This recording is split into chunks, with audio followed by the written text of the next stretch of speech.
Tuesday, January 21st, 2025. And welcome back to the Deep Dive where we, like to take a closer look at the news. So strap in, everyone, because today we're diving headfirst into President Trump's first day back in the Oval Office. It's been a busy one. Oh, tell me about it. We've got three major stories from the Videntis to unpack.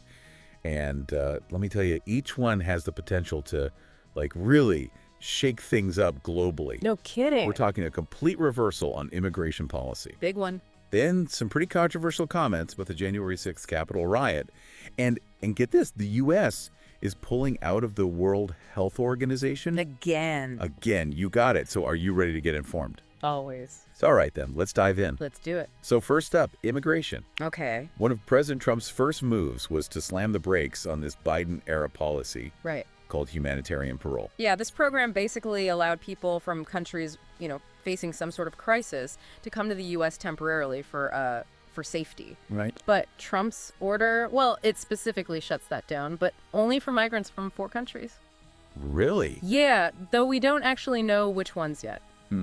So that's a pretty big policy shift. For sure. I mean, what's the thinking behind it? Well, the White House, they're saying it's all about protecting Americans and, keeping the immigration system under control. Okay. They're also bringing back Remain in Mexico, making it even harder to get asylum, and they're going to, ramp up deportations, too. So this is definitely going to be a hot button issue. I mean, how do you think immigration advocacy groups and the international community are going to react to this? It'll be interesting to see, that's for sure. All right, well, moving on, let's talk about those comments about the January 6th Capitol riot, specifically the idea of pardons. Yeah, see, this is where things get, tricky. How so?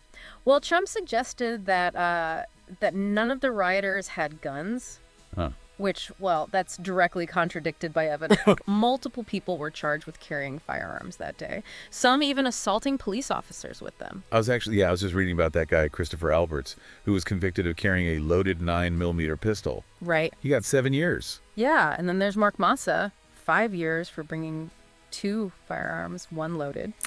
Jeez. Doesn't sound like a peaceful protest to me. Not at all. And this isn't just some historical debate either. Right. It's about power.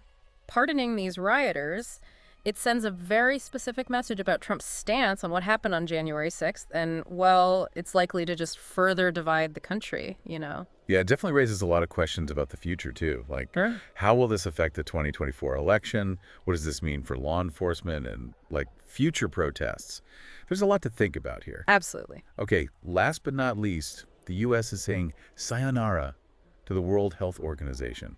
Again, you're right. Yeah, this is actually Trump's second attempt at pulling out of the WHO. He first tried in 2020, blaming them for their handling of the COVID-19 pandemic. Yeah. This time, though, the White House is saying it's about them mishandling global health crises and that the U.S. pays way more than its fair share. Yeah, they specifically called out the $500 million the U.S. contributes annually. Compared to China's, $39 million? Nothing like that. It's a big difference, but the worry is that, this could really weaken those global health initiatives, especially the fight against infectious diseases. Yeah, you're right. Diseases don't respect borders. Yep.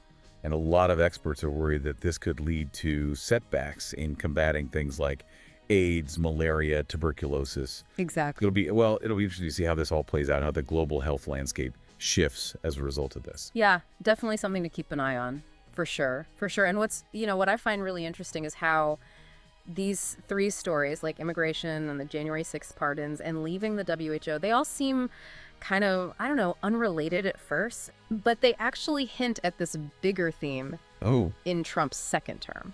Okay, I'm listening. Tell me more. Well, when you look closer, you start to see a pattern, right? It's this emphasis on, national sovereignty, a real America first kind of vibe. Okay. And this idea of American exceptionalism is coming back, we're willing to go our own way, even if it means breaking with allies or international organizations. You're right. I see it now. It's like almost a fortress America mentality, withdrawing from global engagement and focusing on, populist policies. Yeah, exactly. And that's likely to have a pretty big impact on America's role in the world. It'll change relationships with other countries and even affect things domestically. So what does all this mean for, the average person? How might this affect their everyday life? Well, for one thing, if you care about global health issues, leaving the WHO could have a very real impact. Less funding for research, less money for programs fighting diseases. Right, right. And for those seeking refuge or asylum in the U.S., well, these immigration changes are already causing problems. Yeah. Big obstacles and uncertainty. Excess. You've got the tighter asylum rules. Remain in Mexico is back, and they're really focusing on deportation, so it's going to be much harder for people to find safety here. It's a humanitarian issue with huge consequences. Absolutely. And we can't forget about the economic side of things either. I mean, pulling back from global trade and cooperation, that could have consequences for businesses and just, regular people too. Absolutely. It's this complicated web of issues, and it's too early to say what the long-term consequences will be, Yeah, but things are definitely changing fast. Yeah, we're in for a wild ride, that's for sure. Okay, before we wrap up, I want to leave our listeners with something to think about, something, beyond just these headlines. I'm all ears. Okay, so with all this America First talk, I can't help but wonder what that really means, especially in a world that's so interconnected, That's a great question. It's something we all need to think about. Yeah, like if we withdraw from the world, if we just focus on ourselves, what happens to the big problems that need everyone to work together? Right. Climate change, pandemics, Yeah. fighting for human rights, Those are the tough questions, both as individuals and as a country. Exactly. Because if everything's connected, going it alone might not be the best way to survive long term. Well said. Well, on that note, I think we've reached the end of our deep dive for today. It's been a good one. But the conversation doesn't have to end here. We want to hear from you. Yeah, absolutely. What are your thoughts on all this, on Trump's first day back? Yeah. What stood out to you? What questions are you left with? Head over to our website, thevidentis.com. You can leave a comment, send us an email, whatever works for you.